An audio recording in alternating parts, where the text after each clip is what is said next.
Rabbi इश्रह ली सदरी यस्सिर ली अमरी वहलुल उक़दतम मिन लिसानी यफ़क़हू क़ौली।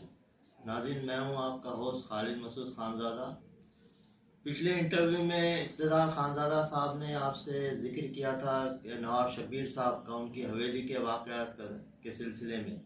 तो मैं आज कराची में था तो मैंने कहा कि क्यों ना हम शब्बीर साहब से मुलाकात करें और जो आंखों देखा हाल है शाबाद का उसके बारे में कुछ आगाही हासिल कर सकें। तो आज हम मौजूद हैं कराची में और हम यहाँ हैं कैसर खानज़ादा की रिहाइशगाह पे।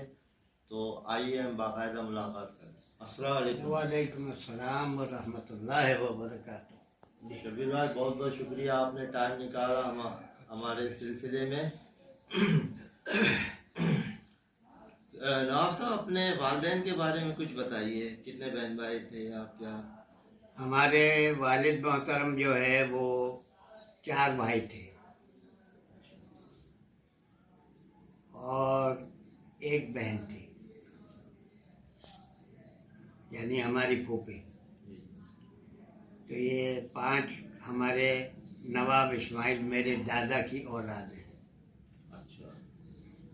नवाब इस्माइल खानज़ादा की औलाद हैं ये। पाकिस्तान बनने से पहले वहाँ जो कुछ हालात थे वो ऐसे थे कि पूरे गांव में दादा के मशवरे के बगैर कोई काम किसी भी बिरादरी का होता था नहीं करता था। अच्छा। तमाम किसी भी किस्म के केस, लड़ाई झगड़े, ये वो जो कुछ होते थे सबके फैसले भी नवाब इस्माइल खान करते थे। वो सिलसिला चलता रहा। फिर जब पाकिस्तान की तहरीक चली तो कायदे आज़म के कहने के मुताबिक कि ला इलाहा इल्लल्लाह का मुल्क बनाने जा रहे हैं, तो हमारे पूरे ख़ानदान ने और भी बहुत सारे, हमारी कचहरी के सामने ही जो हमारी हवेली थी उसको कचहरी कहते थे। कचहरी के सामने ही एक और हवेली थी, उसमें रहने वाले हवेलिया कहलाते थे। अच्छा। और हमारे खानदान नवाब इस्माइल के खानदान के लोग जो है वो नवाब खानदान कहलाता था, इसलिए कि हमारा जद्दे अमजद जो हैं हमारे वो नवाब फिरोज खान की नस्ल से हमारा ताल्लुक है। अच्छा, हम इस सिलसिले में अभी आते हैं। पहले आप अपने वालिदैन के वालिद के नाम बताइए, चचा वगैरह थे इनके तरह बताइए, फिर हम आखिर में। अच्छा, इनके हमारे वालिद के सबसे बड़े भाई रहमत खान थे। ये इदरीस साहब के वालिद थे जी। अच्छा, नवाब सलीम और नवाब इदरीस। हाँ। अच्छा। ये मतलब है कि रहमत खान थे, उनसे छोटे अब्दुल गनी थे। अच्छा। उनसे छोटे जो हैं वो हमारे वालिद अब्दुल कदीर थे। अच्छा। अच्छा। और उनसे छोटे जो है नवाब सगीर थे। अच्छा। अच्छा। ये टंडोलियार में जो है, टंडोलियार में जो वहीद साहब के वालिद, वहीद और सईद के वालिद। अच्छा। अच्छा। तो पाकिस्तान जब बना तो वहाँ से माइग्रेशन का फैसला किया। कोई चीज घर से नहीं उठाई हमने।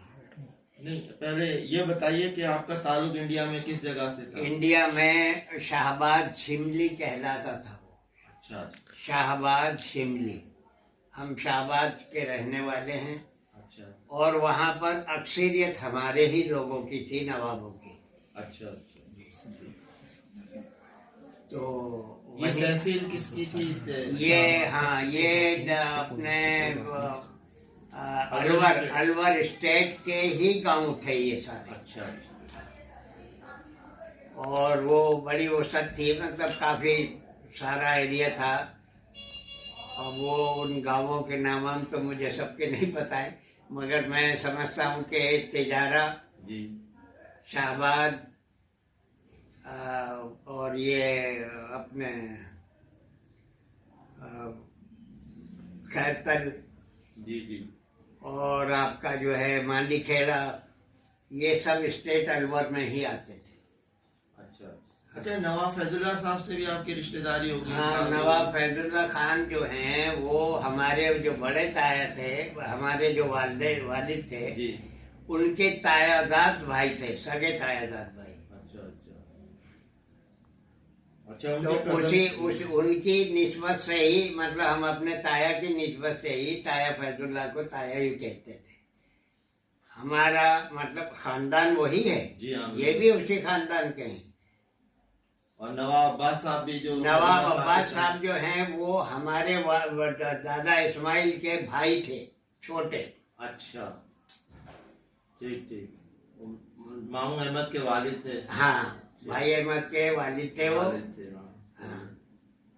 तो उनके तो जमशेद साहब बड़े बहादुरी के किस्से बताते थे। वो नवाब फैजुल्ला साहब जो थे ना, हाँ, तो ये हाँ। कहते थे कि हम जापान में नहीं मरे तो इधर क्या मरेंगे। हमारे खालू बताया करते थे। नहीं, उनका नवाब फैजुल्ला खान का तो अभी खैर उसमें रिकॉर्डिंग में ना आ जाए वो। मतलब ये था कि कोई गैर खानदादा सकल में दाखिल नहीं हो सकता था जब तक वो जिंदा थे। चले, अच्छा, ये थी, आपने बता दिया ये तिजारे के पास था। हाँ। अच्छा, हिजरत के वक्त आपके जो है कितनी उम्र होगी? बस 8 से 10 साल के करीब होगी। लेकिन ये सारी चीजें जहन में आज तक फीड हैं कंप्यूटर की तरह। हाँ, अच्छा अच्छा, ये निकली नहीं है। बिल्कुल बिल्कुल। और अभी मैं अपने वालिदैन की बरसी वगैरह ये वो जब होती है तो उस रात को भी मैं बस बता नहीं सकता कि क्या गुजरती है। बिल्कुल, वो सारा मंजर आंखों के सामने होता है। नाज़रीन, हाजिर होते हैं वक्फे के बाद। अस्सलाम वालेकुम। अब जो हम नाज़रीन सिलसिला दोबारा शुरू करते हैं। नवाब साहब, ये बताइए कि पाकिस्तान बनने के वक्त आपने क्या क्या तकालीफ उठाई, कितने लोग आपके शहीद हुए? बस घर से अपने हवेली से निकलने के बाद जब जो है मतलब है कि हम एक मकाम है कुछ फासले पर, शाहबाद शिमली के कुछ ही फासले पर, पलड़िए का तकिया। अच्छा, पलड़िए का तकिया उस ग्राउंड का नाम है, मैदान का। तो वहाँ पर जब पहुँचे हैं तो वो बलवाई हजरात जो हैं वो पहले से शायद बैठे थे या क्या था कि वो आए और आके वो एकदम हमलावर हुए। और उन्होंने कहा कि तुम पाकिस्तान बनाने जा रहे हो, तुम्हें हम जिंदा छोड़ेंगे तो पाकिस्तान बनाओगे। अच्छा, लेकिन हमने कहा बनाएंगे हम तो उसके बाद फिर जब चले वहाँ से तो उन्होंने हमलावर हुए। उसमें मेरे सबसे छोटे चाचा जो है वो नवाब अब्दुल सगीर, वो पेट चीर दिया गया था उनका, जो है आंतें बाहर गिरी हुई थी मिट्टी में। अच्छा, नवाब अब्दुल सगीर नाम है उनका। तो वो जो है मतलब है कि इस हालत में थे। मेरी वालिदा जो है बहुत जख्मी हालत में थी। मेरे अपने दोनों ताया जख्मी हालत में थे। मेरी जो है वो मेरे वालिद शहीद हो चुके थे। तो वो सारी चीज़ें जो हैं बस वो आज भी आंखों के सामने हैं, वो मतलब देखते हैं। तो उसके बाद जो है फिर मान पहलवान जो हमारे गांव का ही था, शाहबाद का ही। अच्छा अच्छा, उसको पता लगा, उसने हमारे साथ हिजरत नहीं की थी। अच्छा, तो जब गांव में लोगों ने किसी ने बताया कि पलड़िए के तकिए पे नवाब खानदान के साथ ये मामला हुआ है, सब शहीद हो गए हैं, कोई बचा नहीं है, ये है उसको इसकी सब की, तो वो हमारे चचा का नवाब सगीर का बहुत अच्छा दोस्त था। अच्छा अच्छा, तो वो आया वहाँ पलड़िए के तकिए पर, मान पहलवान खानदादा ही था वो भी। वो आया और आने के बाद चचा का सांस चल रहा था, मतलब इंतकाल नहीं हुआ था। अच्छा, उनको कंधे पे डाला, मुझे बगल में मारा, और एक फूफी जो है वो चचा के बराबर में दूसरे कंधे पे डाली, और तीनों को लेके वापस शाहबाद गया। अच्छा, शाहबाद जाने के बाद वहाँ एक शाहबाद में खानजादों का ही नाई था, अब्दुल हमीद नाम था उनका, उस नाई का। तो उसने कहा कि पहलवान गर्म पानी करो, उसमें नमक डालो, और ये सगीर के जो है आंतों को धो, ये अभी जिंदा है, बच जाएगा। अच्छा, तो वो उनके कहने के मुताबिक जो है हाथों को धोया गया, फिर वो पेट के अंदर करके सुई धागे से उसने सिलाई की, और फिर वो इतने बड़े जो है कोई डब्बे से में से उसने वो मरहम हाथ से ऐसे यूं भर के निकाल के और वो लगाई ऊपर, और कहा कि बस फिक्र की ज़रूरत नहीं है।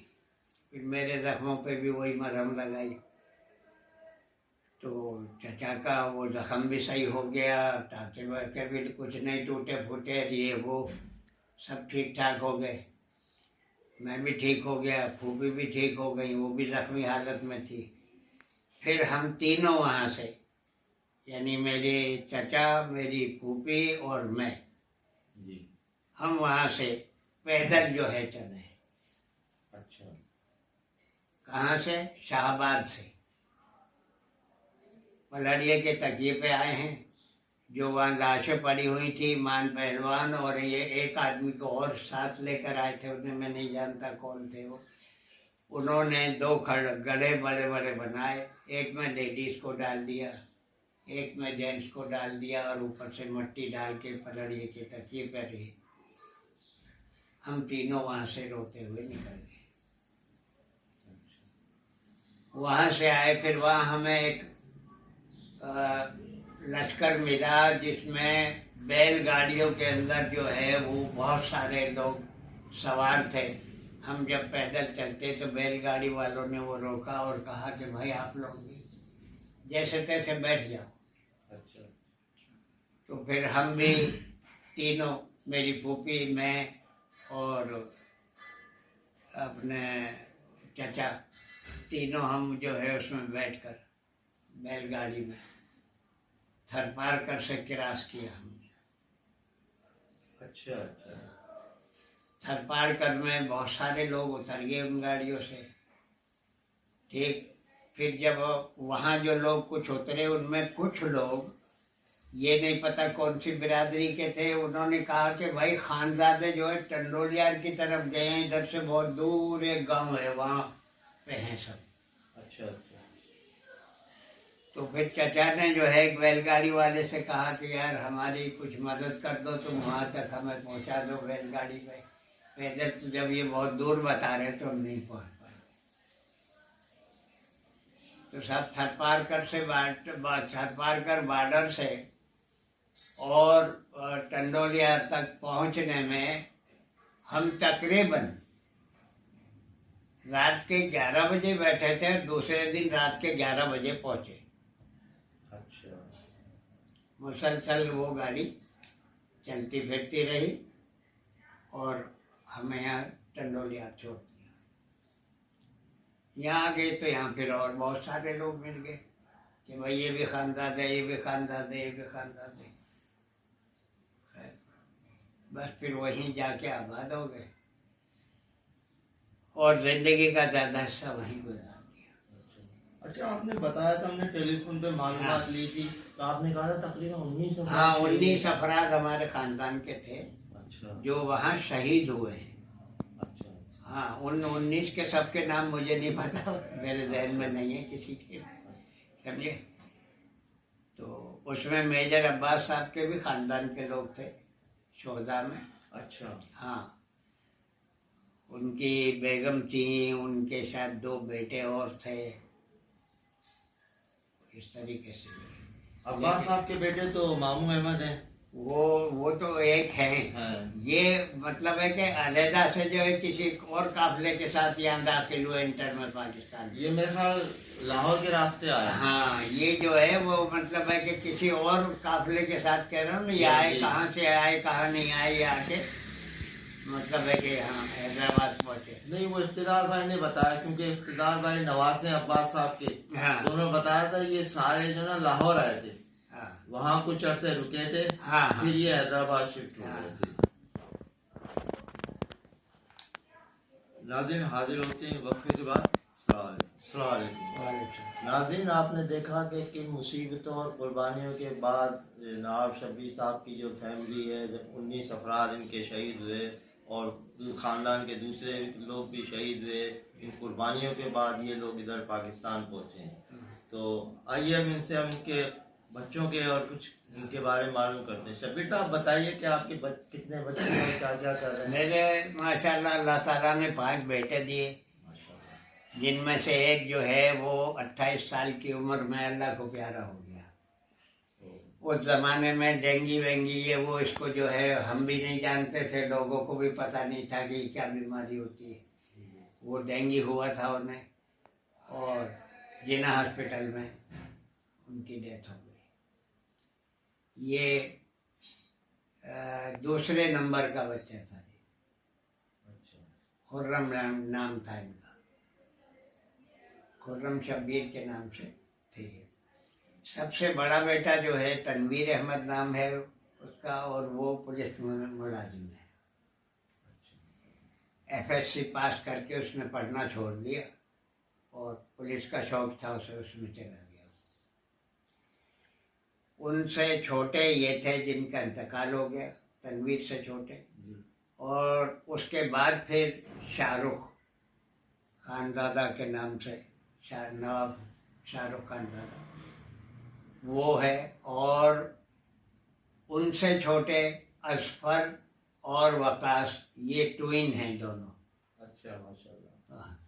ठीक है, तो ये थे। तो इसमें से असफर जो है वो अपने भाई शाहरुख के साथ इंपोर्ट एक्सपोर्ट का काम करते हैं। अच्छा। और आपके दूसरा जो इसका साथी है असफर का, उसने 6 साल जो है जापान में जो है वो मुलाजमत की है। उसके बाद फिर आके यहाँ पर एक फैंसी जो है वो अपने नाई की दुकान हाँ वो लगा के, और उसमें 4 कारीगर काम करते हैं और वो उनके हैंड ओवर की हुई है। ये तो है मेरे गुजर बसर का सामान। मैं जो हूँ वो तकरीबन 30 साल से हिकमत का काम करता हूँ। अच्छा। ठीक है, और असर के बाद से फिर रात जब तक भी जागे रहे, कोई भी आ गया कुछ भी आ गया, नजला जुकाम बुखार ठीक नहीं हो रहा है दवाइयों से ये वो, तो उसका दम दुरुस्त भी करता हूँ। इसलिए कि ये चीज़ नवाब फिरोज खान में भी थी, हमारे दादा में भी थी। अच्छा अच्छा अच्छा। नवाब साहब इसमें एक जिक्र रह गया, आपके बरकतुल्लाह साहब मामू थे। हाँ मेरे मलिक बरकतुल्लाह, मलिक ये इसलिए कहलाते हैं, बहुत सारे लोग ये समझते हैं कि पंजाबियों में मलिक होते हैं, लेकिन ये मलिक बरकतुल्लाह के नाम से ही मशहूर थे। और मलिक बरकतुल्लाह मलिक अलाउद्दीन खान की औलाद से ताल्लुक है उनका, और जो तिजारे के रहने वाले थे। जी जी जी। ठीक है जी हाँ। मेरी वालदा भी तिजारे की रहने वाली थी, शाहबाद में बिहाई थी नवाब खानदान में। अच्छा अच्छा। ठीक है, और मेरे मामू जो हैं, जब पार्टीशन हुआ टंडोल यार्ड में ये भी आके बसे, तो मेरे मामू जो हैं मेरे चचा के पास आए, इसलिए कि उस वक्त तक मैं अपने चचा नवाब सगीर के पास था। तो वह चचा के पास आए और उन्होंने आके कहा कि देखो मेरे एक ही बहन थी और उसकी ये औलाद है, और मेरे कोई औलाद नहीं है, तो मैं इसकी परवरिश जो है वो अच्छे से कोशिश करूंगा करने की। तो मामू चचा कहने लगे ठीक है ले जाओ। तो चचा से मामू ले आए, लेकिन मामू ने जिस अंदाज में मेरी परवरिश की है, मैं कहता हूँ कि मेरे वालिदैन भी अगर जिंदा होते तो शायद इतना प्यार से मेरी परवरिश नहीं करते। कभी भी मैंने कोई फरमाइश, जैसे बच्चे करते हैं, मामू ये चाहिए, हाँ ठीक है भाई, वो मुझे मुहैया किए। मामू ये करना है, अच्छा भाई ये करना, इस तरीके से परवरिश की। अच्छा, आप बता रहे थे फिर वो एक बात रह गई थी कि आप जख्मी हुए थे तो आपकी वालदा आपकी ऊपर हाँ, आ गई, वो हाँ, बात हाँ, रह गई, जरा बताइए। हाँ वो रह गई। वो वालदा जो है वो जैसे मेरे ऊपर जब हमला हुआ और मुझे ये चोट माथे पर लगी या कंधों पर, रानों पे भाले मारे उन्होंने, तो ये कंडीशन मेरी वालिदा ने देख के, वो हालांकि खुद भी जख्मी थी, जी पेट वेट सब पे जो है भाले वाले लगे हुए थे उनके भी, लेकिन वो जैसे फौजी कौनियों के बल चलते हैं इस तरीके से, जी। कौनी के बल चल के मेरे ऊपर आके लेट गई वो। अच्छा अच्छा। तो उनको फिर उन्होंने बलवाइयों ने मारा जो है वो, जी जी। और वो शहीद हो गई। मैं जिंदा हूँ आज तक। मुझसे बड़ी उन्होंने उस वक्त भी कुर्बानी दिया। माँ ने जो है, हकीकत में माँ का दर्जे का कोई और दर्जा हो नहीं सकता।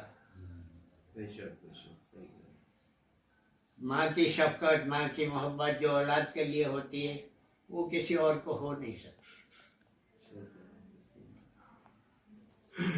कुछ और अगर आप शेयर करना चाहें नाज़रीन से अपने बारे में या किसी के बारे में?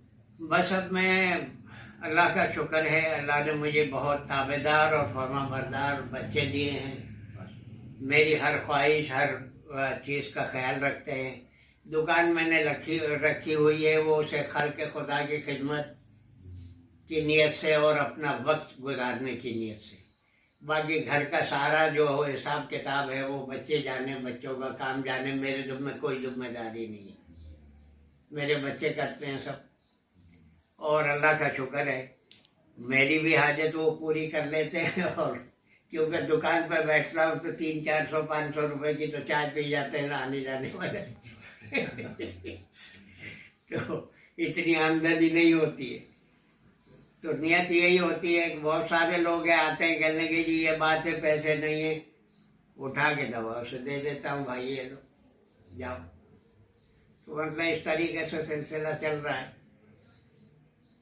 तो बस ये वाकई आप लोगों की कुर्बानियां हैं जिनकी वजह से हम लोग आज सुकून से अपने एक आला। बस अल्लाह का बहुत एहसान है, बहुत करम है, बहुत फजल है उसका। अच्छा नाज़रीन, इस इंटरव्यू को अरेंज कराने में हमारे कज़न कैसर खानजादा साहब का बड़ा अमूनी की रिहाइशगाह पे बैठे हुए। तो कैसर साहब आप भी जरा इधर तशरीफ ले आए, थोड़ा बैठिए। कैसर साहब की बड़ी वो मेहनत है कि जिन्होंने ये अरेंज करके दिया हमें। आ जाए, ग्रुप फोटो हो जाए। कैसर खानजादा कराची में होते हैं, शाह फैसल कॉलोनी। हाँ, हमारे कज़न होते हैं। इन्होंने सारा ये हमें आज अरेंज करा के दिया, और ये अब हमारे बच्चों के लिए सेव हो गया कि अब किसी से पूछने की ज़रूरत नहीं है। यूट्यूब पे जाएंगे और देख लेंगे किन किन कुर्बानियों के बाद ये पाकिस्तान बना, हमारे बुजुर्गों ने जो कुर्बानियाँ दी हैं। नाज़रीन, इसी के साथ आपसे इजाज़त चाहूँगा। अपने होस्ट खालिद मसूद खानज़ादा को इजाज़त दीजिए। अस्सलाम वालेकुम।